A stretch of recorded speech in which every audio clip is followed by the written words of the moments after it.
Lovely to see you.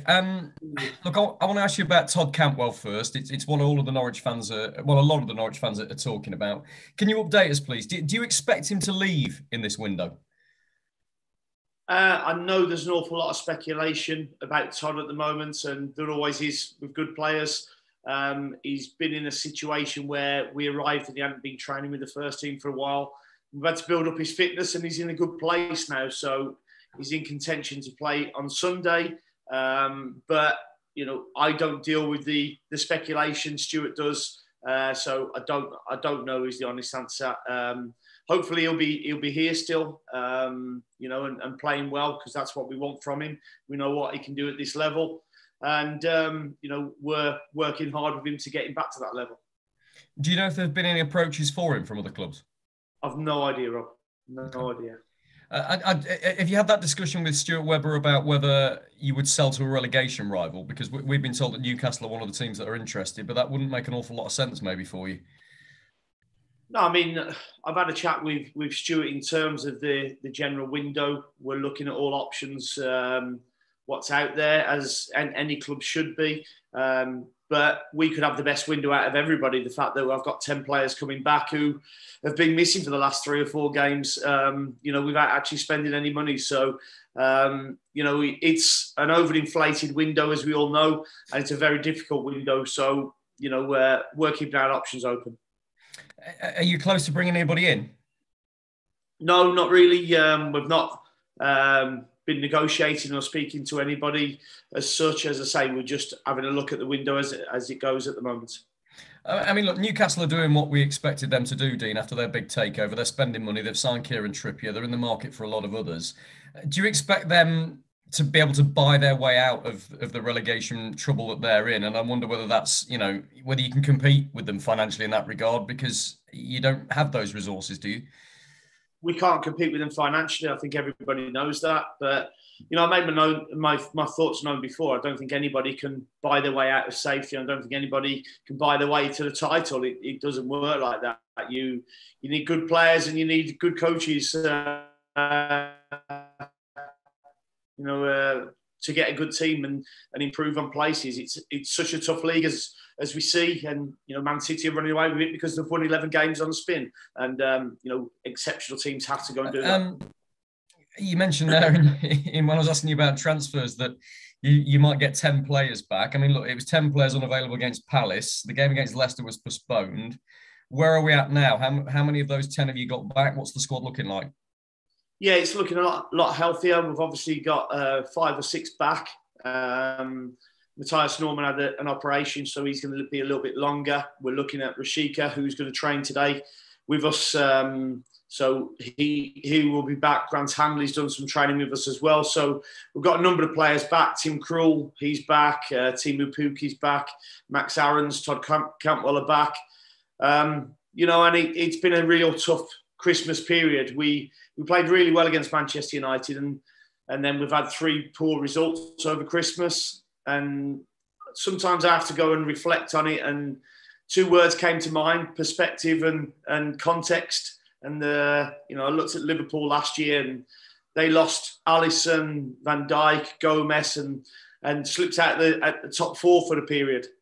We've had 10 players out, and 7 or 8 of them are typical starters at times and have been since they've been at the club. So, for me, it's been disappointing, but sometimes you have to put it into perspective of what it is. Last one from me. Charlton away, it's a bit of a no-winner, isn't it? Everybody expects you to win it, but if you don't, you'll get hammered from all angles. Is that how you see it? And I wonder what you're thinking about the team news, because you've got those players back, but you've got big games coming up and games that have got to be rearranged as well, that you've got to fit in a now congested schedule. Yeah, no, I'm a bit of a traditionalist, so I like the FA Cup. These players are only given 3 opportunities to win something during a season: EFL Cup, the FA Cup, and the Premier League. And very unlikely for us to be challenging for the Premier League title. So why not go all out to try and do well in the FA Cup? So we'll be going out, and it'll be a very mixed team because we've got a lot of players coming back who can play. So we're looking forward to the game and the challenge. Good man. Thanks, Dean. Good luck. Cheers. Thank you. Thanks, Rob. Okay, Jim. Morning, Dean. Morning, Jim. You okay? Yes, just about these. Good to hear that the COVID situation is clearing up in the squad. Are all of the guys who weren't available for the last couple of weeks? Do you expect them to come back? As Blachetta, obviously, he had an issue with a bit of COVID and recovering before. Is this amount of time enough for everyone to get back up and running, or would you have liked a little bit longer? Well, we're hopeful that it is. I think if you ask any manager, they'll say they would have wanted longer. But it is what it is. We've been forced to play 3 games pretty much with a minimal squad. And it's affected us, and it's affected the performances and the results. So, it's nice to have players come back and rebuild the confidence that we gained when we first came in. There's no other fresh injuries to concern about going into the game? No, nothing. You mentioned that Tim Krul was likely to come back. Is this a competition, though, you see that Angus Gunn would play in again? We'll look at the players today and tomorrow and see where we go with it. Tim hasn't played, obviously, for a couple of weeks due to COVID. Gunny's come into the team and played. We've got Mick McGovern as well, who's pushing as well. So we've got a number of options to play in goal, and we'll do what we feel's right. Obviously, we've got West Ham on Wednesday and then Everton on the Saturday as well. So we'll do what's right, we feel, for the club. Just on Todd, how frustrating is it for you that you've perhaps not seen the best of him since you've been Norwich City head coach? Yeah, no, it's been frustrating, but I think it's been frustrating for him as well. As I say, he wasn't up to speed in the first game, and then he played against Aston Villa, and he probably wasn't up to speed for that game either. But he's certainly getting there. He's worked hard in training. We've had no problems with him in terms of attitude and application at all. We all know what a good player he is. So I think it's been frustrating for all parties that he's not been at peak condition really to go and show us what he's about. Is that all it is? Just his condition, because you're able to bring Billy Gilmore into the side to get a run in the team, and unfortunately Todd's maybe not been able to take his chance when you've given it to him.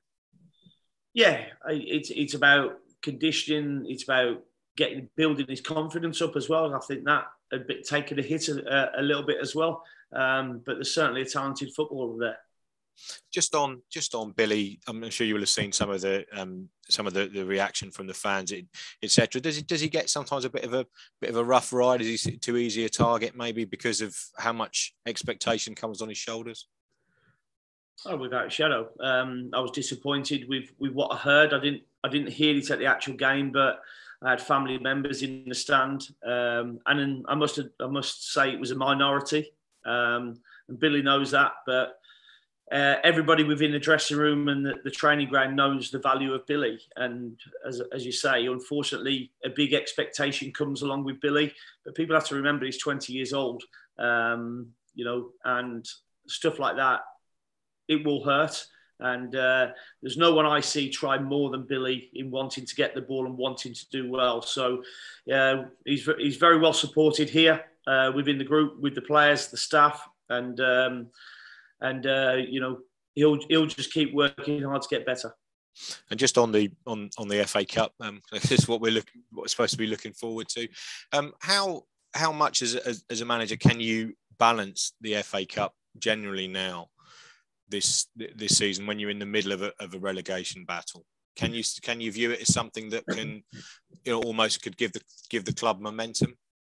Well, it's a little bit easier for us to prepare for this one because we haven't played since the 28th of December. Normally, you've probably played 4 to 5 games and a game 3 days before this, which probably picks your team for you when you go into it. So we've got players coming back from illness and injury who are putting themselves in contention. I like winning football games, and the FA Cup is our chance to win a football game against Charlton. So, the players know that they've got to be ready for that. Just the last one for me. Any special FA Cup memories as player manager that you kind of call on at this time of year? No, not really. I mean, it's been pretty cruel to me as a manager. I mean, I've had a lot of changed teams throughout that time. But I always look forward to it because I grew up obviously watching the FA Cup as a kid. and it was the be all and end all of everything. Everybody used to spend their mornings, Saturday mornings at 9 o'clock on the FA Cup final day and watching the whole build up until the end of the game. That's great. Thanks very much, Dean. Best of luck in the time. Yes, thank you. Thanks, Jim. Can we go to Tom Williams, please, from the BBC? Tom. Morning, Dean. Just let you have your water there. Morning, Tom. Just kind of picking up on the back of the COVID chat. You've had a couple of matches called off, but clearly your preparations have been hampered by the decision to play on, throughout the festive period. I mean, does that still anger you? I mean, and hopefully, do you feel you're now over the back of, over it as best you can be? Yeah, I mean, I've been frustrated with it because I think we've played games that we shouldn't have. We shouldn't be asked to play games when we've got 10 players, 8 of them possible starters out of the team. It makes it an unfair competition in my eyes. But we've actually come through it now. What's worrying is we had a Premier League managers meeting a few weeks ago, and we were told that the north of England is probably 10, 12 days behind London in terms of the COVID outbreak. And we've now seen Sean Dyche, Pep Guardiola, Jurgen Klopp, all pick up COVID, and a lot of the players up there. So it's still amongst us and it's still around. So hopefully in our area we've seen the back of it, so to speak, and we can move forward now.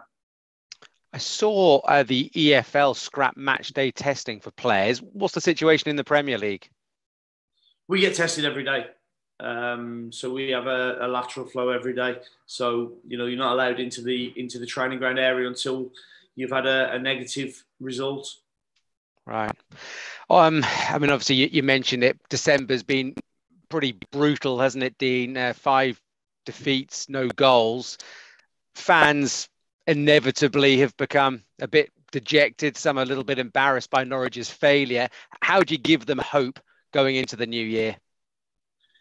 Yeah, well, you look at the last year, and I think 9 months of the 12 were very good. Club got promoted.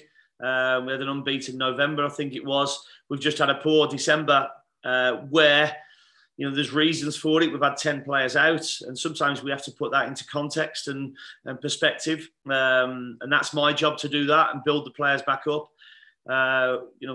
3 games ago, we were walking off the pitch against Manchester United, and I was bumping into Norwich fans saying that's as well as they've seen Norwich play for 10, 12 years. And unfortunately, since then, the team has been decimated. So hopefully the players that are coming back now can reignite our season and certainly start the year well. I guess fans are still feeling a bit bruised by their Premier League experience a couple of years ago, but the FA Cup was actually a real bright spot that year. It was a decent FA Cup run. I think it was quarterfinals, great win over Spurs away. And so, perhaps a little run in that could just, breathe a bit of fresh impetus into the club as well. Yeah, well, that's what we're hopeful of. We've got a tricky game against Charlton, and we'll give them the respect they deserve. But we have to concentrate on ourselves, and going on a cup run can give any team a boost. Great. All right, Dean. Well, best of luck. Thank you. Cheers. Thanks, Tom. Thanks, Tom. Okay, we go to Paddy Davitt, please, from the EDP. Paddy.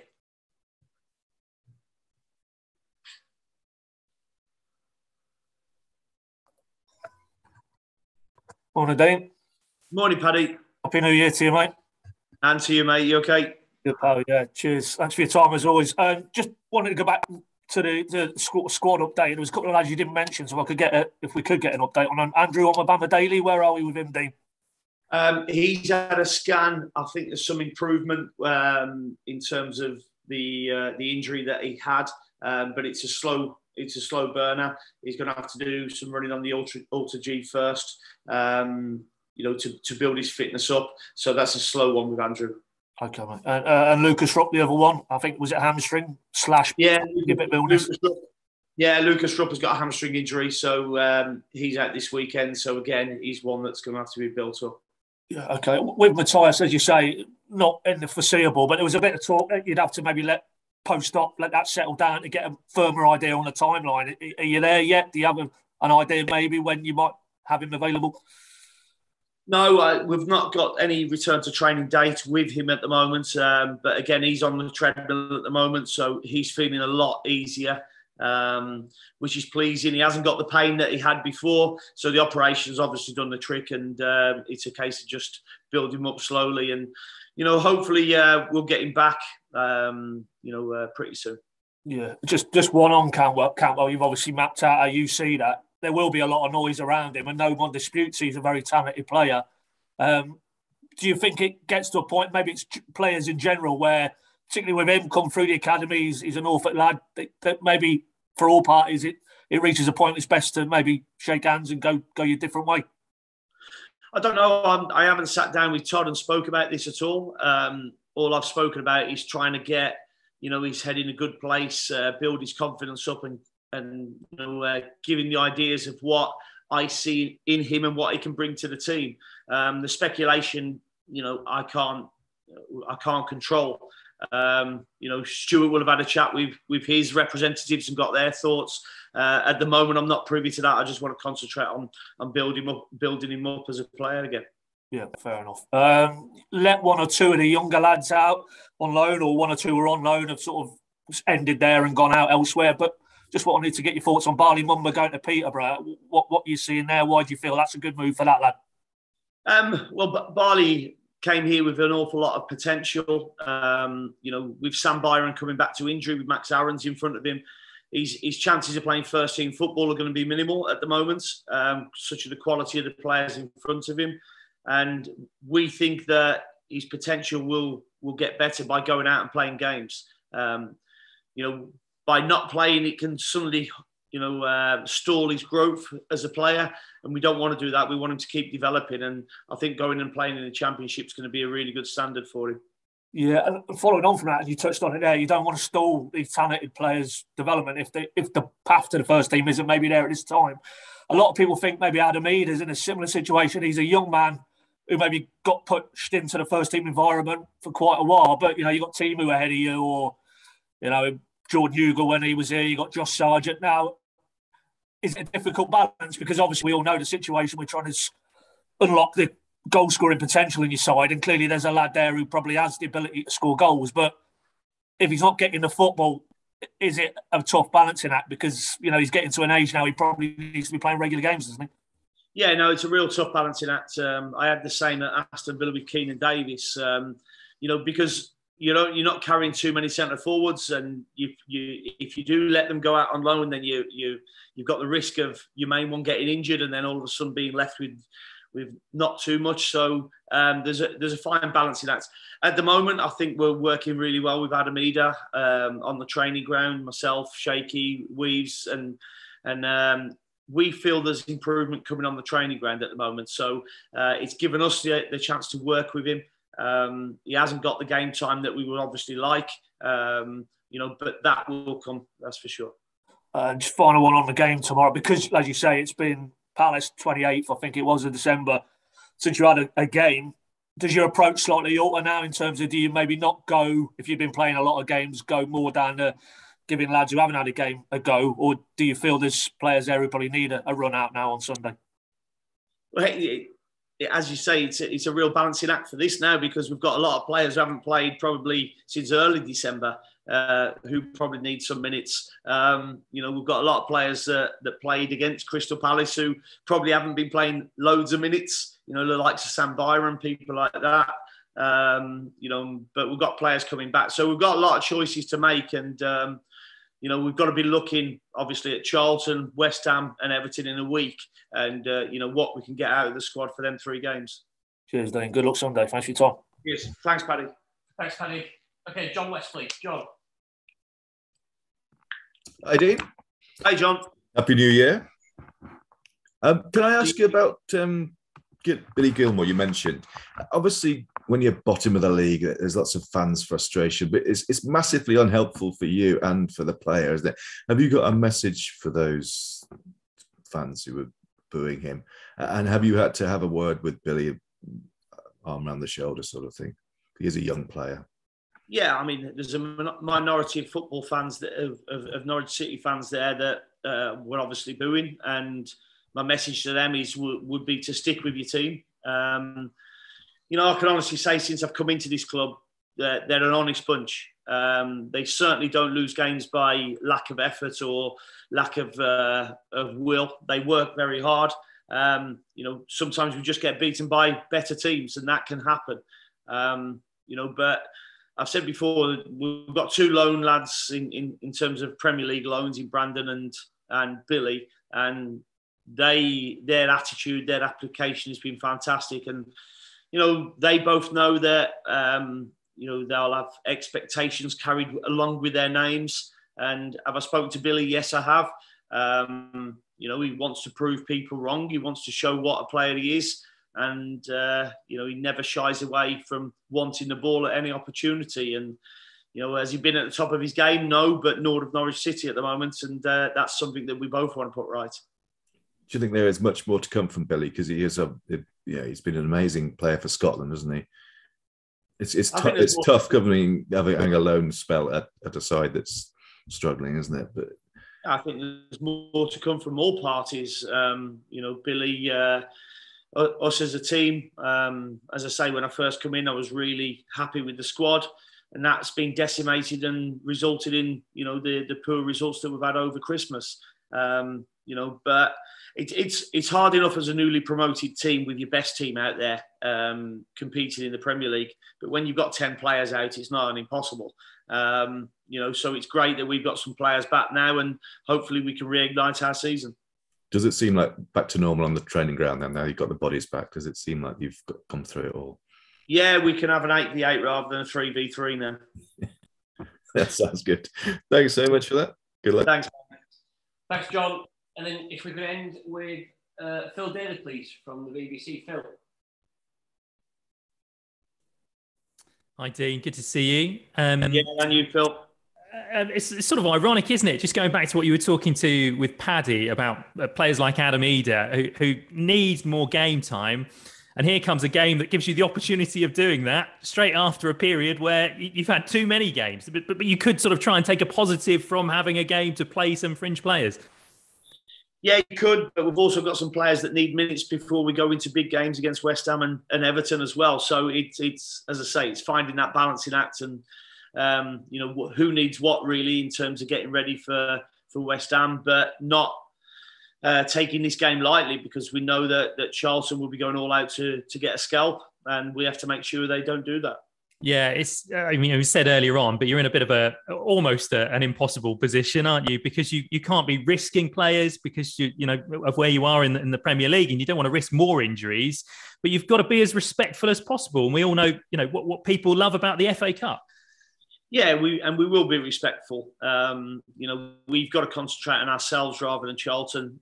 We think we believe we've got enough quality within the squad to go and win this game, but we've got to be respectful and make sure that we're 100% in terms of what we do on the game. Every game should be an opportunity for someone, I guess, to go in and sort of keep the shirt. But you know, I was looking back a couple of years. Adam Eder actually, he scored a hat-trick in this round, I think, of the competition when I think it was only his second start for Norwich City, 18-year-old. And, you know, from then he's gone on to be a much bigger part of the first team. So maybe some of your fringe players can take a look at players like him. Yeah, I mean, it's an opportunity for everybody. You know, we haven't been, we've had a real tough Christmas period. So somebody can now, you know, come into the Charlton game and do well and all of a sudden announce themselves on the stage. So that's the opportunity it gives them. We know because of COVID how difficult it's been, not just with players not being there, but your contact time with them and you know, classroom time and stuff like that. How much time are you even able to put into Charlton when we all know your focus has got to be staying in the Premier League, and West Ham is just 3 days away and then Everton a few days after that? Yeah, as I say, we've had a bit of a break, which we don't normally get at this period. Normally we've probably played 4 or 5 Premier League games in 2 weeks before we actually play the FA Cup game. So we've had a little bit more time to get a look at Charlton and see their strengths and weaknesses, and now it's down to us. And you know, my focus is firmly on us performing. If we perform, then we should have too much for Charlton. That break, how good has that been, not just physically but mentally? because, you know, we know when you're down there and then the next game is upon you and, you know, you're almost sort of treading water, just trying to keep up. But mentally having a few days even just to look at the bigger picture, how much has that helped? I think it's really helped. It was really important for us as well because, you know, whilst you lose a game and you got another one coming up very quickly and it's an opportunity to put it right. I think we've already said that, you know, you can't, it's a tough enough league when you've got your first 11 out on the pitch, having just got promoted. But when you've got 10 players out, you know, to ask them to turn up and go and beat, you know, established Premier League teams is very tough to do. So we've needed that break, and hopefully we've used it to our best, and hopefully we can go and get the performances and results now that's required. I know you mentioned some sort of FA Cup memories, if you like, as a manager. As a player, you scored a few goals in the Cup as well, didn't you? I did, yes. I've scored a few. Mainly penalties. But it doesn't matter how they're scored. They all add up. Yeah, I saw one game, actually. I think it was Orient against Pompey. I think you scored in both ends in one game, didn't you? I did, yeah. I scored an own goal to make it 1-0. I think I had to get up just in front of Peter Crouch and unfortunately diverted it into our own goal. But then scored a free kick from about, I think it's got further away as my age has gone up. So it's about 35 yards now, I think. But we ended up winning the game and getting the scalp of 4-1. So, you know, that was good memory. In all seriousness, is there still a buzz in the changing room, you know, leading into an FA Cup game? Because we know business is tough in the Premier League, isn't it? And there's a huge amount of pressure on you. But there should be some joy about the Cup. And I know it wouldn't be magic if you beat Charlton this weekend, for example. But is there any kind of buzz still about the Cup, or is it just too early? No, our players will know the importance of it because a lot of our players will know how the Charlton players will be feeling and looking forward to it to get the opportunity to try and beat a Premier League team. So our job is making sure we concentrate on ourselves fully, and you know, let's see where it can carry us to. And just finally, I mean, we haven't really spoken much about Charlton, the team. I mean, where do you see the main threats from them coming? Because as you say, they're going to have that extra 10% trying to get a scout. Yeah, I mean, they've got threats all over the pitch. I mean, Johnny's gone in there and done really well and turned it around. You know, Nigel had a tough period. You know, I think they played in the week in the AFL Trophy and made 10 changes, which tells me that, you know, they see the importance of this game and what they want to try and do. Top man, good luck this weekend. Cheers, thank you. Thanks, Phil. Thanks, everyone. We'll leave it there. And as always, the recording will be with you all later this morning. Thank you.